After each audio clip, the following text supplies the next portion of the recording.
The vote was going to pass. Soraya knew it before the session even opened. She had spent the last 72 hours in the corridors of the Interstellar Coalition Assembly, moving from delegation to delegation with the patient, systematic hope of someone who had not yet learned to stop hoping. And she had read the same answer in every set of eyes: compound, slit-pupilled, bioluminescent, and otherwise. We are sorry. The Veth matter is complicated.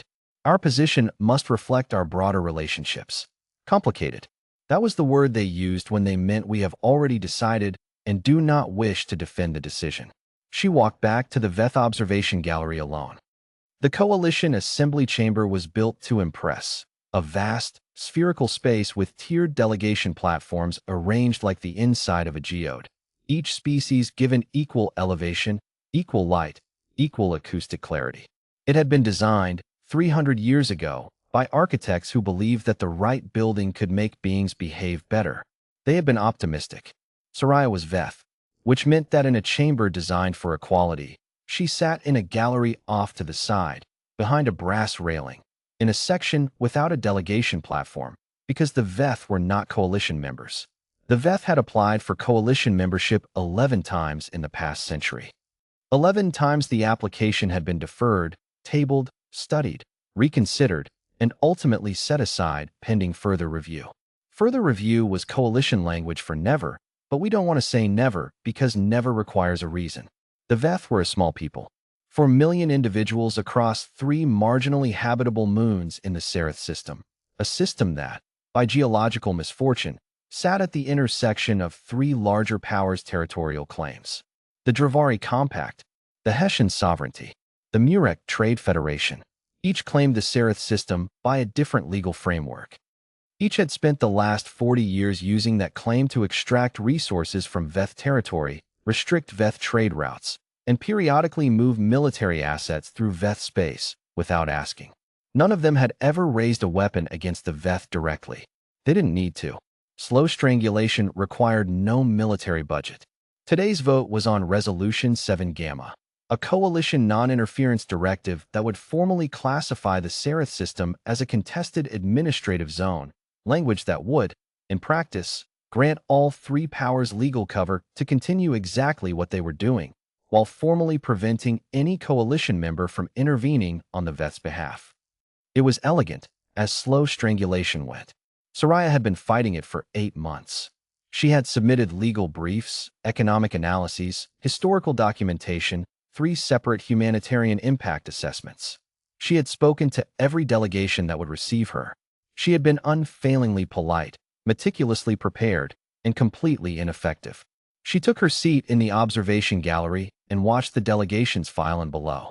The vote was scheduled for the 3rd agenda item. It would probably be over in an hour. She did not notice the human until he sat down beside her. Rhett was not supposed to be in the observation gallery. He was attached to the Coalition Assembly as part of humanity's small permanent advisory staff, a junior position that primarily involved drafting briefs, attending subcommittee hearings, and learning which of the Assembly's 17 cafeterias served food that humans could metabolize without incident. He had been in the role for 14 months.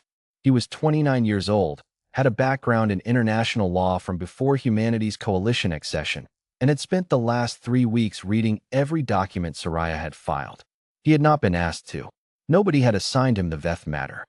He had picked up her first brief from a shared archive system because the filing reference caught his eye, read it in an evening, and then read everything else she had ever submitted to the Assembly because it had made him feel something that he had learned, in diplomatic contexts, to be careful about feeling too visibly.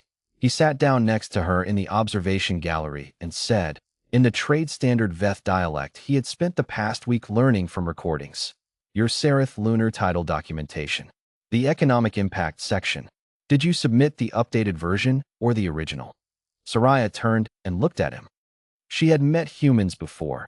Humanity was 2 decades into coalition membership, still considered newcomers, still learning the unwritten rules. This one was unremarkable looking by human standards, she thought. Medium height, with dark hair and the particular quality of focused attention that she had noticed some humans carried like a physical characteristic. He was holding a datapad with her filing reference on the screen. "The original," she said after a moment. The Assembly Records Office said the updated figures were submitted too close to the session deadline. They were wrong, Rhett said. The deadline clause in Assembly Procedural Code 7.4 applies to new evidence submissions, not amended quantitative analyses of previously accepted documentation. The updated figures should be in the record. He was already typing. I'm filing a procedural correction. It won't change the vote, but it'll be in the official record before the session opens, which matters for the appeal pathway. Soraya stared at him. There is no appeal pathway. There isn't a clear one, Rhett said, without looking up from his datapad. There's a difference. The session opened. The first two agenda items moved with the smooth efficiency of predetermined outcomes. Soraya watched the delegations below, the careful neutrality of faces that had already made their calculations, the small adjustments of posture that indicated everyone was waiting for the VETH item so they could vote and go to lunch. The assembly moderator called Resolution 7 Gamma. Rhett stood up. He was in the observation gallery. There were no speaking privileges in the observation gallery. Soraya watched him with the expression of someone watching a person step onto uncertain ice, a kind of horrified attention. Point of procedural order, Rhett said, loudly and clearly, in coalition standard. 90 delegation heads turned toward the observation gallery with varying expressions of confusion. Procedural points were raised from delegation platforms. They were not raised from the observation gallery, because people in the observation gallery did not have speaking rights, which meant that technically, for a period of approximately 4 seconds, nobody in the chamber knew how to respond. Rhett used those 4 seconds. The Humanity delegation formally invokes Assembly Charter Article 12, Section 4, the Good Offices provision. We are requesting a 60-day mediation period before any vote on Resolution 7 Gamma, with Humanity offering to serve as neutral facilitating party. The chamber erupted. Article 12, Section 4 had been used exactly twice in coalition history. It was an emergency provision designed for active armed conflicts, not administrative resolutions. Using it here was procedurally creative in a way that was either brilliant or completely inadmissible, and the noise in the chamber reflected the fact that nobody was immediately sure which. The Dravari delegation was on its feet. The Hessian representative was speaking rapidly to her legal aid. The assembly moderator was consulting with 2 procedural clerks simultaneously, all of them talking over each other. Rhett sat back down.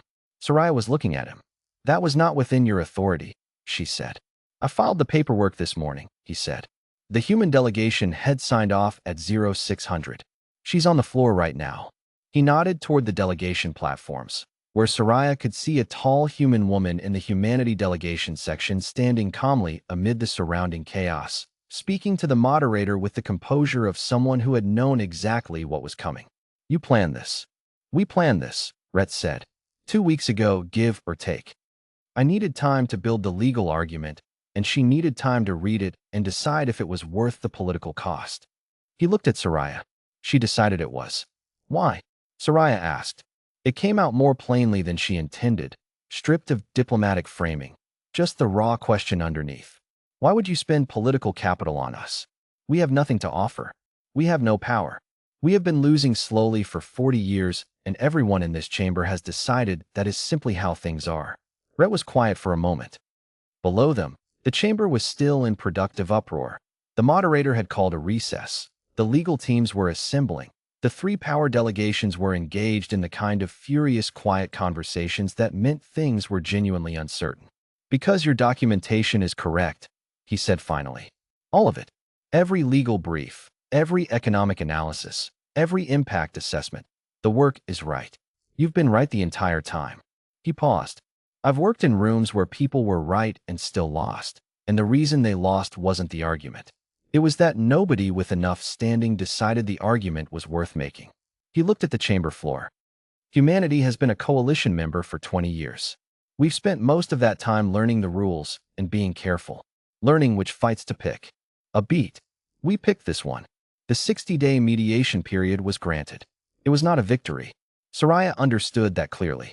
60 days was a delay, not a resolution. The 3 powers were unhappy in the particular way of entities accustomed to moving without friction who had encountered unexpected friction.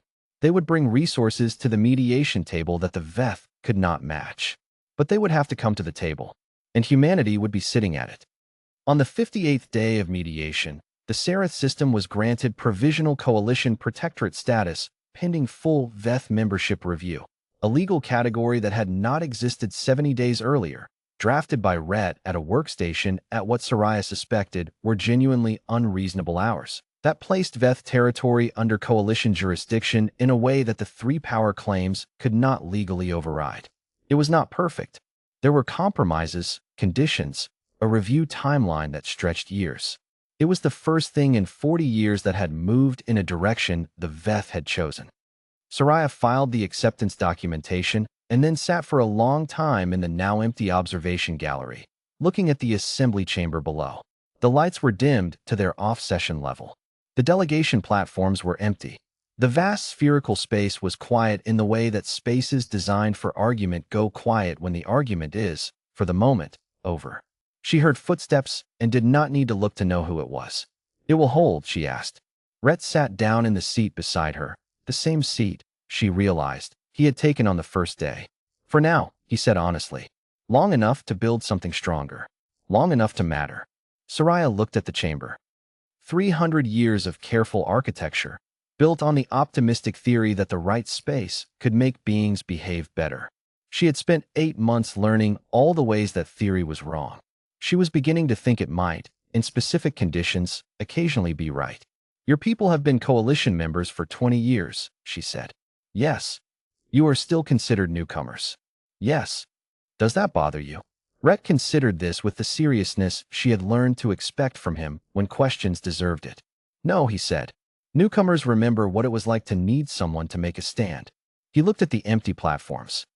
"We hadn't forgotten yet."